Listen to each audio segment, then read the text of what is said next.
The first time Taylor Swift met Travis Kelce's niece, she didn't expect to feel so unsettled. It was a sunny Saturday in Kansas City, the kind of afternoon that seemed too perfect to be real. Travis had been talking about his niece for weeks. "She's smart, fiery, reminds me of you," he'd said with that proud smile that always made Taylor's heart melt. But when the door opened and a tall, confident 19-year-old girl stepped out, Taylor realized the resemblance wasn't just in spirit. She had the same hazel eyes, the same sly grin, and when she laughed, she even tilted her head the same way Taylor did in her interviews. "Taylor, this is Emma," Travis said, wrapping an arm around his niece's shoulders. "My favorite troublemaker." Emma grinned. "I've heard so much about you. Uncle T says you're basically the boss of him."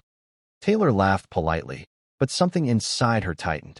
There was something in Emma's tone, playful but sharp, like a test. That night, as they all had dinner on Travis's back porch, Taylor caught Emma watching her more than once. Not with admiration, but curiosity, like she was studying her, measuring her. Later, when Travis went inside to grab more wine, Emma leaned forward and said quietly, "You really love him, don't you?" Taylor froze. "Of course I do." Emma smiled faintly. "Good. Because he's been through enough people who didn't." Her words lingered like smoke. That night, Taylor couldn't sleep. She kept replaying the look in Emma's eyes, too old for her age, too knowing. Something was off. A week later, Taylor found out why. While scrolling through photos online, she saw a tagged picture of Emma, standing outside a club in New York, laughing beside someone Taylor recognized immediately. Joe Alwyn, the man Taylor had written half an album about. Her heart stopped. Emma wasn't just Travis's niece anymore. She was a link to Taylor's past, a dangerous one. And Taylor knew, deep down, that Emma's sudden interest in her wasn't an accident. Something was coming. Something that could shatter everything she and Travis had built. Taylor tried to ignore it at first. She told herself it was just a coincidence. New York was full of people, full of stories, full of ghosts. But the photo wouldn't leave her mind. Joe Alwyn, standing next to Emma Kelce, both laughing like they shared a secret. That night, she waited until Travis fell asleep, then sat alone on the edge of the bed, scrolling through Emma's social media. The deeper she went, the stranger it felt. Posts from fashion events, backstage concerts, cozy pictures with family, but buried between them were glimpses that didn't fit. A bracelet Taylor once gave Joe, a caption quoting one of Taylor's unreleased lyrics, and a blurry mirror selfie, taken inside what looked like Joe's old apartment. Taylor's pulse quickened. She took a deep breath, then locked her phone. No, she couldn't jump to conclusions. Not again. But the next morning, as Travis brewed coffee and hummed along to a Chiefs playlist, Emma came down the stairs wearing a sweatshirt Taylor instantly recognized. One of Travis's old team hoodies that Taylor used to sleep in. "Oh," Taylor said, trying to sound casual, "you found that." Emma smiled sweetly. "Yeah, Uncle T said I could borrow it. He told me you used to wear it all the time." Taylor forced a smile. "I did." There was silence for a moment. Thick, heavy, awkward. Then Emma said softly, "You don't have to be scared of me, Taylor." Taylor frowned. "Scared?" Emma shrugged. "Everyone thinks I'm just some kid. But I know things. About him. About you. About Joe." She paused, watching Taylor's face pale slightly. "And I know that people don't always tell the truth about how things ended." Taylor stood frozen, her heart pounding like a drum. "What are you talking about?" Emma leaned closer, her voice almost a whisper. "Maybe someday I'll tell you. But not today." And with that, she walked out onto the porch, leaving Taylor in stunned silence. When Travis returned from practice later, Taylor didn't say anything. She didn't want to start a fight, but she couldn't shake the feeling that Emma was playing a game, and Taylor wasn't sure what the prize was. That night, she opened her messages again. She searched for Joe's name. And there it was, a new post from a private account tagged with Emma's initials. A song lyric, one she'd written and never released. "You can't outrun the past when it knows your name." Taylor's fingers trembled as she read it. This wasn't coincidence anymore. Emma knew something Joe had told her. And Taylor realized she was about to face a truth that could destroy both her love story and her peace forever. For days after she saw the lyric, Taylor moved through the house, like someone learning the layout of her own life again. The rooms were the same, the pictures on the mantel unchanged, but the light felt different. angled in a way that exposed seams she hadn't noticed before. When Travis laughed at breakfast, she heard a hollow under the sound. When he reached for her hand on the couch, she flinched, then smiled as if nothing had happened. Each small gesture left a faint bruise. She told herself this was protection. She had been burned before. Guarding felt reasonable. But the truth was uglier and quieter. The image of Emma and Joe together had opened a door to a corridor of memories she had carefully locked. Faces, places, the small private language she and Joe once shared. All the things that lived only in songs and late-night notebooks were suddenly tangible again, scattered like seed on wind. The past was not only a memory anymore. It was a presence. Taylor tried to translate the unease into something she could control. She wrote. Melody came like a slow tide, words washing over one another until a chorus took shape, a confession half hidden in rhyme. The song was soft and cruel at once, naming how love could be a room with windows she'd thought were closed. She hummed the melody while folding laundry, let it sit in the piano like a waiting thing. Music had always been a map back to herself. Now it felt like a compass with a broken needle. Travis noticed the distance. He was practical about worry. Text messages, extra calls, questions asked in the way a man who lived by schedules asked about things that could be fixed. You okay? He asked one evening, standing in the doorway to her studio, watching her stare at the blank page. Yeah, she lied, and the single syllable tasted like metal. Just tired. He crossed the room and put his hand on the small of her back. For a moment, the old rhythm returned. She let him, because the idea of losing that warmth was unbearable. She wanted to tell him everything, about the photo, the bracelet, the lyric, but the confession felt like a betrayal of its own. If she spoke, she might make the past real in a way that would drag them both into its wake. If she stayed silent, she was keeping a secret that would sour into something worse. Emma, meanwhile, was a soft echo at the edges of Taylor's days. She appeared in polite family photos, in texts from Travis with little inside jokes, and in moments where she would catch Taylor's eye and offer a look that was kind and empty at once. She admitted nothing, revealed nothing. There was no dramatic ultimatum, no blackmail letter slipped under a door. Instead, Emma's presence felt like a slow change in the house's temperature, almost imperceptible until Taylor realized the room had chilled.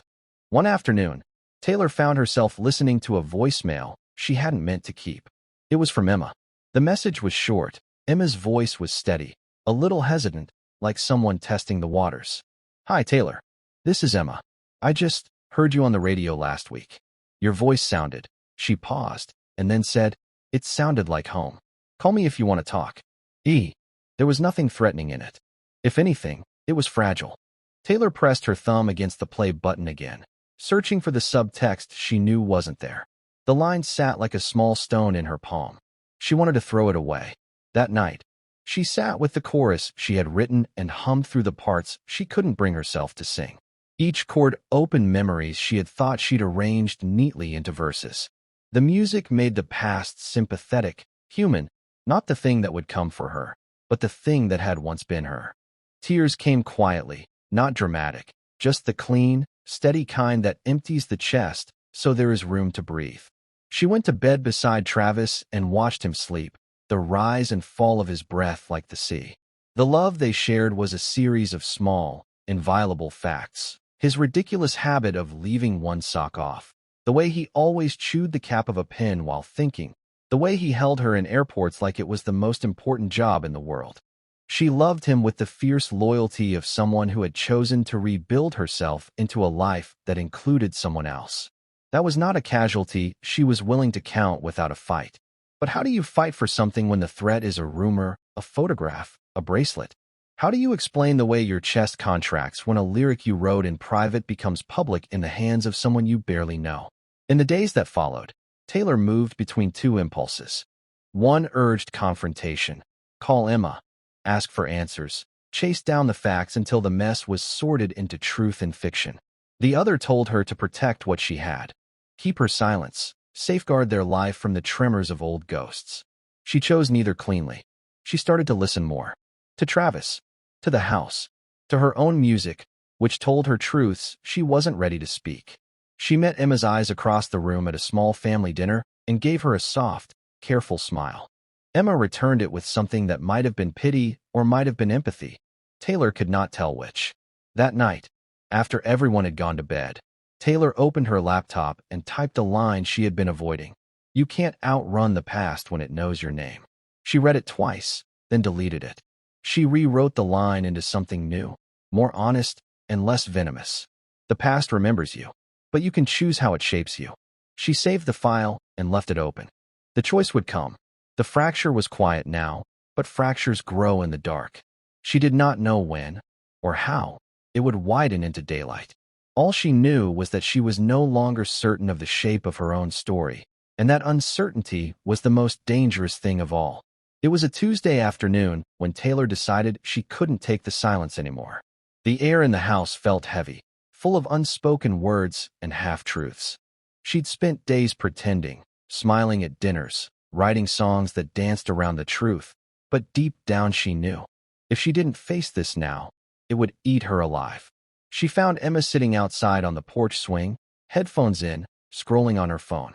The sky was bruised with gray clouds, the kind that promised rain but never followed through.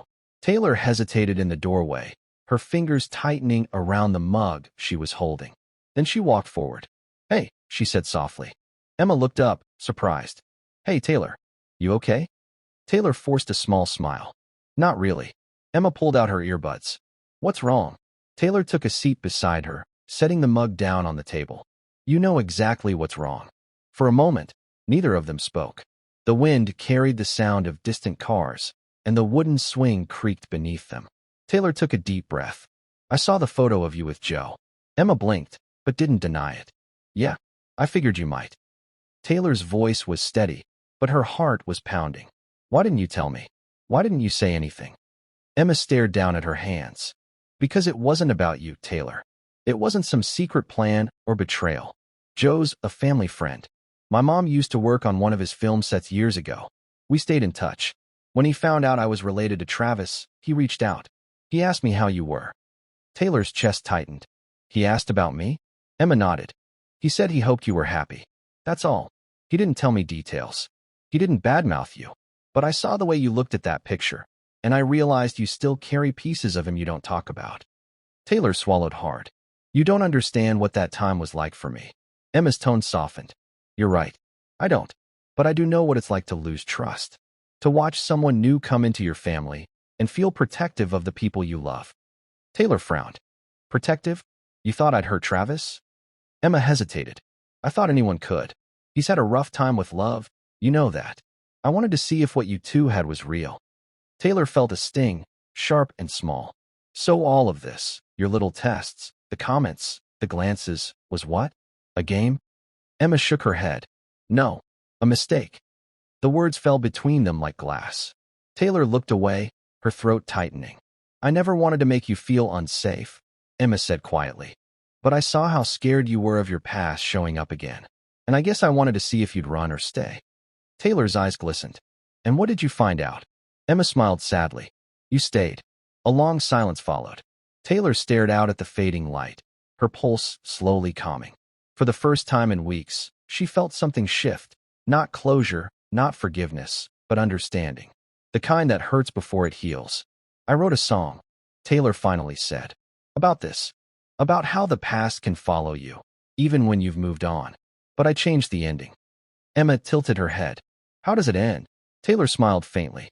"With someone choosing love, even when it's hard." Emma's eyes softened. "That sounds like you." Taylor laughed quietly. "Maybe it's who I'm trying to be." The rain finally came, a soft drizzle that blurred the edges of everything.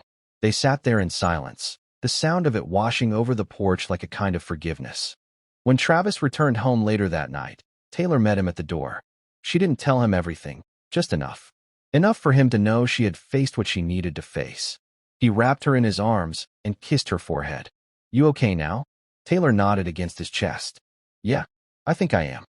But deep down, she knew something had changed, not between her and Travis, but within herself. The past no longer scared her. It reminded her that every song, every scar, every mistake was just another verse in the story she was still writing. And as she lay beside him that night, listening to the quiet rhythm of his breathing, Taylor realized that for the first time in a long time, she wasn't afraid of the silence anymore.